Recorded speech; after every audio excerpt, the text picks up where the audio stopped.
Wagwan, the Jamaican proverb for today. Mama used to say, the same knife will stick sheep, will stick goat.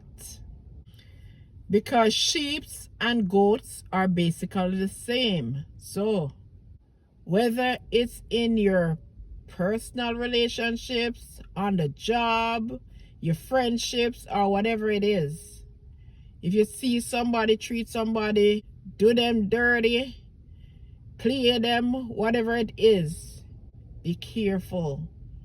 Don't be so quick to believe that that person wouldn't have done the same thing to you. Don't be so quick to rejoice or feel that you're so special or so different that they wouldn't have done the same thing to you, right? So, be careful. The same knife will stick sheep, will stick goat.